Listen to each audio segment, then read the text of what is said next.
Have you ever been asked the question, what your most embarrassing moment was?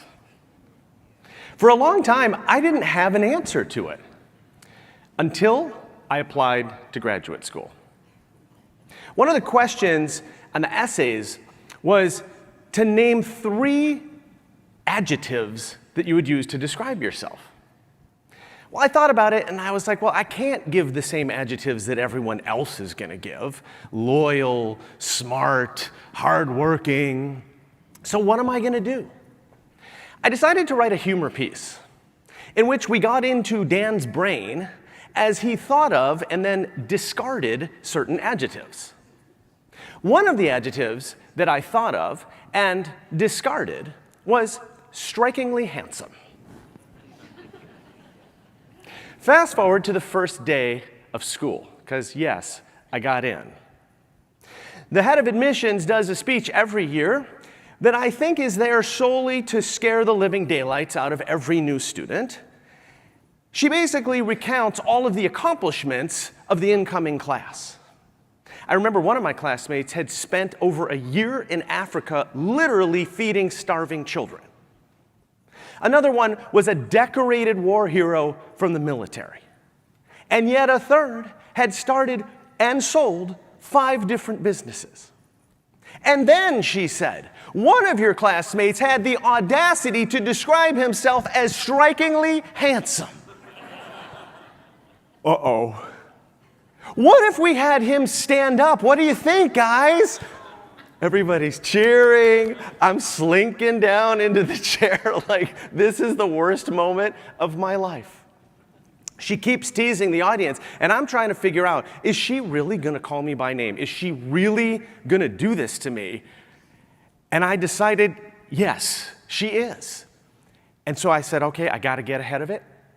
I leaped up in my chair, I put my arms up, and I said, it's me! And it was dead silence for about a second, and then everybody erupted into cheers.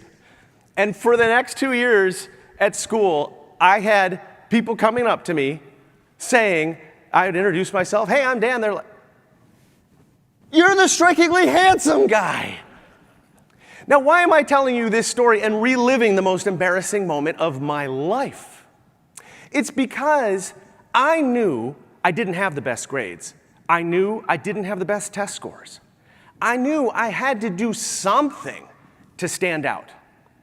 Because these admissions officers are reading thousands and thousands of applications, and how many of them are using the exact same adjectives to describe themselves? So I decided to do something different, and it stood out from the crowd. And we all have that opportunity to do that for our customers every day. Because you know what? They are going through thousands and thousands of pieces of content every single day that are coming at them. And only a few pieces of those content actually hit the target. Now you can see there's some that are around the target. And as we get further and further out, there's even more holes. And this doesn't even account for the content or the marketing that didn't even hit the target at all. Folks, we don't need more content at people. We don't need more marketing or advertising. There is plenty of that out in the world. What we need are more experiences. Because people remember experiences. People talk about experiences. They don't talk about the latest marketing campaign. In almost every industry, including yours, competing on price is a loser's game. Just ask this gas station that is right down the street from my house. His competitor is right across the street offering, you guessed it, gas at, you guessed it, the same price. So if one of them decides to reduce the gas by a penny, and the other one follows suit, and then the other one follows suit, as consumers, we really like this idea, but it's a losing game for business. Competing on product or service is also becoming increasingly difficult because almost every industry, to some extent, is commoditized, as this gas station would definitely concur. One of the most innovative companies of our entire generation was Uber. It totally disrupted the taxi industry. It literally changed how we think about getting from point A to point B. And yet 4 years after Uber came out, a little company called Lyft was born. And today, I dare you to get into a car and tell me whether you are in an Uber or a Lyft. And chances are you're in both, because the drivers drive for both companies. True story, I could not make this up. I was doing a speech in Las Vegas. I called an Uber. I am positive it was the Uber app. And they give you the license plate. I thought I was being punked. The license plate of the Uber driver was LYFT. What? I get in the car. I'm like, what's up with your license plate? He goes, Uber was taken. But that's how undifferentiated that product has become. And I started by saying it is one of the most innovative companies of our generation. So if we cannot compete on price and we cannot compete on product or service, what's left is experience. The good news is experience is delivered by all of you. And your institutions have a unique set of employees. No one else has your employees. So by definition, you can create a unique experience. When we do this right, we can be like this guy. Our clients are our best salespeople. Isn't that what everybody wants? We don't have to spend as much money selling and marketing because our existing customers, our students, are telling other people about us and bringing more people in. That is the way to grow and sustain any business, to get other people talking about us. It was so nice in the introduction to get compliments about my book and about previous speeches. It's a whole lot better than me stepping up here and telling you how great my book and my speeches are. We want other people to talk about us, but we have to do that strategically. The first thing I want to teach you today is what is it that people share? The good news is this is a very easy lesson. We only share two kinds of experiences. Really good experiences and really bad experiences. Do you know what we don't share? We don't share what my millennial friends call meh, or what some of your students probably call mid. Let me tell you about the perfectly average restaurant I went to last night. Said nobody ever. We don't share average or ordinary or mid or meh experiences. We share great ones and terrible ones. So if you're going to be on one side of that equation, we don't have to talk about which one that should be. As it turns out, while 30% of US consumers, and I'm sure Canadians, they're a little bit nicer, but they're probably close, 30% say that they will share a negative experience on social media or they'll write a bad review after a bad experience. But almost half of consumers say the same thing about a positive experience, which means people want to share positive experiences. Just look at your Instagram feed and you know what I mean. People want to share the best things that happen to them. They want to share the best versions of themselves. We can help them do that by creating the kinds of experiences that they want to share.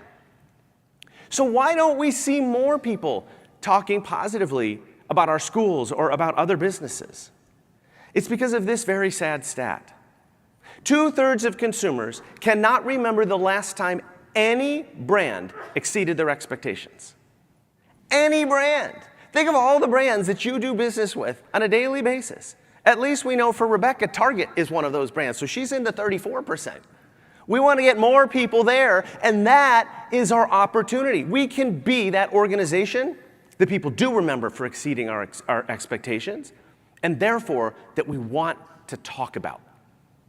Now, in order to do that, I'm going to introduce you to a proven framework that I call WISE, because I want you to leave here. I actually think that's really cool for the education industry. I didn't really think about that until just now. But I want you to leave WISE to the power of customer experience. Now, WISE stands for witty, immersive, shareable, and extraordinary. And I'm going to share real-life examples of all of these with you. Now, I am going to ask one thing of you. Most of the time that you're going to be here at this conference, you're going to be talking about higher education. I am not going to be talking about higher education, except for once. I'm going to give you examples from all sorts of industries, but I promise you I will bring it back to why it is relevant to you. One of the things that I have found across every industry is that if we are looking at our direct competition for inspiration, we are not going to find it. That's the worst place to look, because even if we love what they're doing, we're just going to copy them, and then we're not differentiated. The best place to look for inspiration is all the other industries out there, because we can learn from them and bring something back to our educational institution. Let's start with witty. Now, witty is not about being humorous or hysterical. Humor can be dangerous, especially today. Something that one person finds funny, another person might find offensive. So I'm not asking you to be funny. Witty is about being clever. It's about using language to our advantage every time we communicate, and it is about refusing to be boring. When we think through our communication through the witty filter, we have more fun. We show a more human side of our organization, and it gets people to like us. Let me give you some examples. This is one of my favorite signs in the world. It's on the side of a building in downtown Manhattan. We are probably the lowest priced in the city. Don't you love this company already? We know that they have a sense of humor. We know that they're honest. It piques our interest. We want to learn more. All because they added one word and one word only to a sign. Probably. Changes the whole meaning of the sign. Now, I can't see all the way in the back, but I don't believe anybody fell off their chair laughing. It's not that funny, but it's cute. And I saw a lot of people who I can see their faces smile. Folks, if we can get our customers and our students to smile more often, we are on the right track.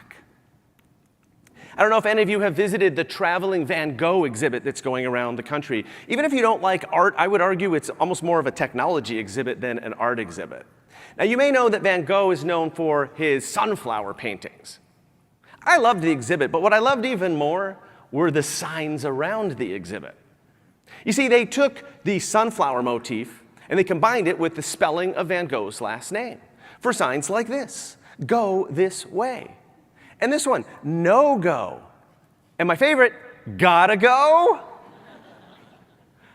These could have just said, go here, do not enter, here's the bathroom, but they didn't. They had more fun. They were more engaging. And guess what? They got people to stop and take pictures. Why on earth would you use this international sign for the bathroom when you could do what Sushi-san restaurant in downtown Chicago does, which is use this international sign for the bathroom? It's not like people don't get it. And if you can get people smiling or laughing on the way to the bathroom, now you are really making progress.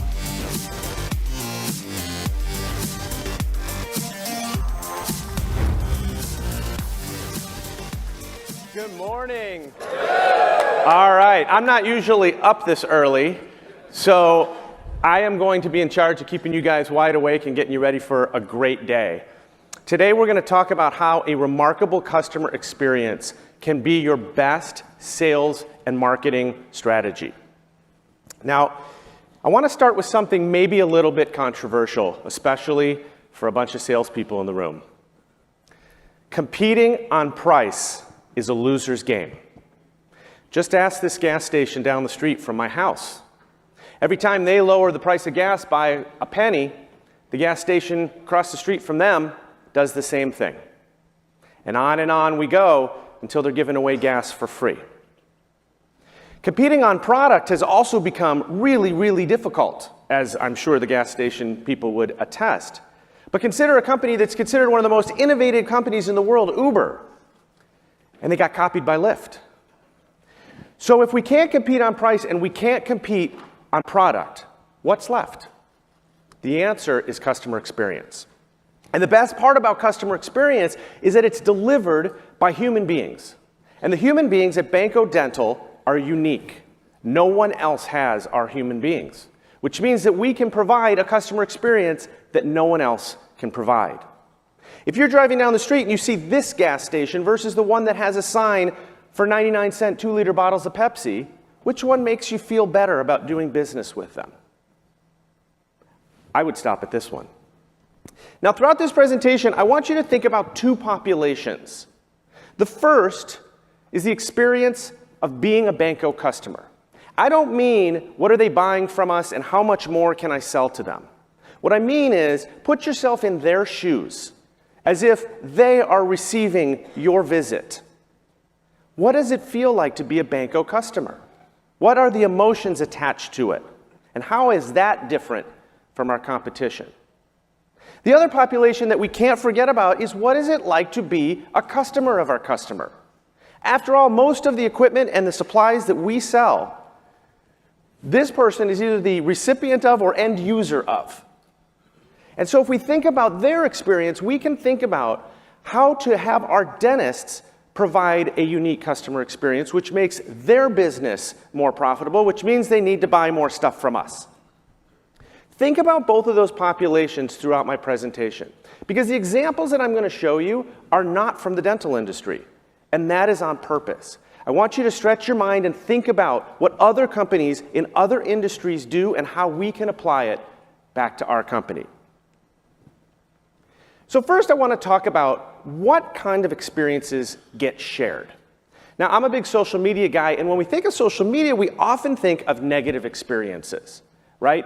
People go to social media to complain about something that went wrong. We often forget that a lot of people also will share positive experiences. Do you know what they don't share? It's what my millennial friends call meh. No one shares a so-so experience. I had a perfectly average experience last night at dinner. Let me tell you about it. Nobody does that, right? So we share great experiences and terrible experiences. And what our job here at Banco is to take that dotted line of meh and move that all over to positive so that we have so many experiences that our dentists and their patients have with Banco Dental that they're more willing to talk about us. Not just in social media, but to their friends, their family, and their colleagues. Interestingly enough, about a third of consumers say that when they've had a bad experience, they will share that online by either posting in social media or writing a negative review. But what's unbelievable is nearly half of consumers say the same thing about a positive experience. Let me say that again. People are more willing to share a positive experience than they are to share a negative experience. So why doesn't that happen more often? Well, let me ask you, by a show of hands, how many people remember the last time that a brand treated them so amazingly well they couldn't wait to tell their friends and family about it? I see about 10 hands. Now, by a show of hands, tell me the last time you were disappointed with a company. I see many hands.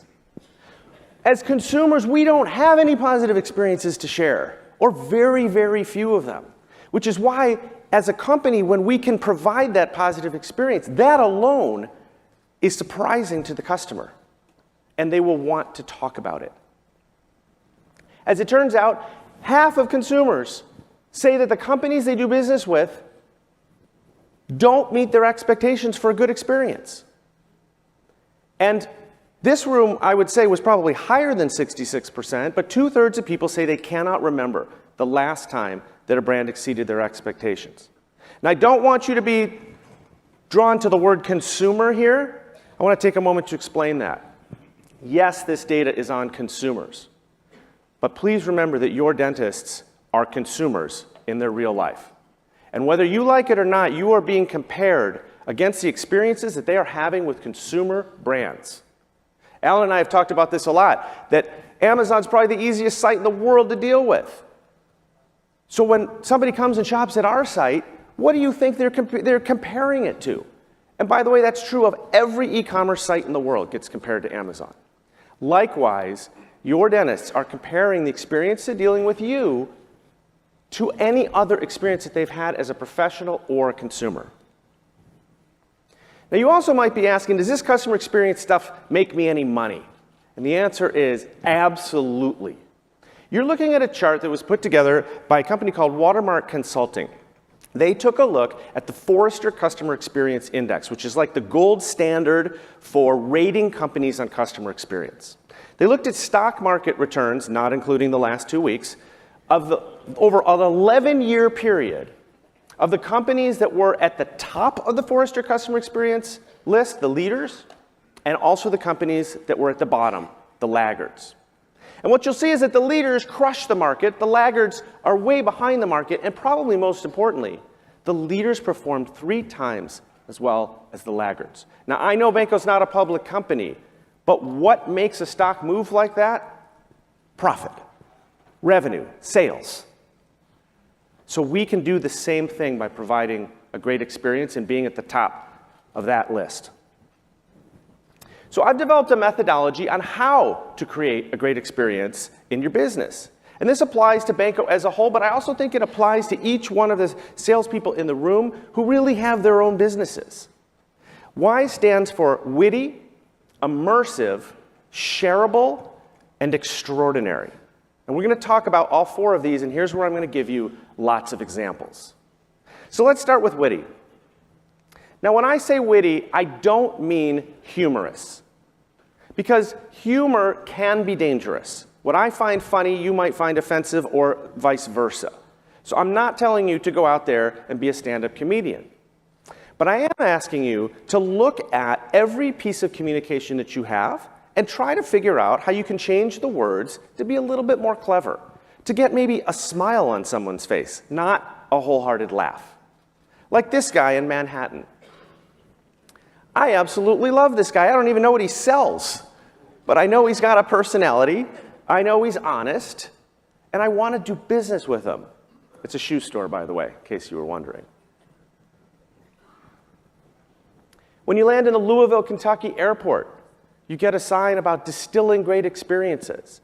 Not only are they telling you that you're going to have a terrific experience in Louisville, but it's a play on word because, of course, Louisville is known for the bourbon industry. It's clever. It makes you just sort of stop for a minute and notice it. Here's a food cart. Speaking of whiskey, this is a food truck in Atlanta, right? Now, this is a true story. I was at a big conference, and lunch was served in food trucks. You had a choice of like 20 different food trucks. Who doesn't want to go to this food truck? And again, you don't even know what food they serve. It doesn't matter, because you know that this is going to be a fun food truck. This is going to be a company that you want to do business with. Here's a company that is a UK fashion brand, but hey, there might as well be dental supplies in this bag. And they printed out a bag that had a little bit of a mistake on it. Now, most companies would have not noticed the mistake or would have thrown out the bags, but not ASOS. They turned it into a tweet that got them 50,000 likes. Can you admit when you make a mistake? And can you be self-deprecating about it and admit that you're human? Because that will create a remarkable connection with your customers. We're all human. We all make mistakes. And it's okay to laugh at ourselves about it. I recently got, any Nebraska people in the room? All right. I recently got this in the mail. It is the official, not at all what you think, Nebraska State Travel Guide. Now, I was originally drawn to the photo at the beginning. I'm not entirely sure what's going on in this photo. I'm sure the Nebraska people can explain it to us later, but the best part, I thought, was at the bottom, that little outline of the state. It says, Nebraska. Honestly, it's not for everyone.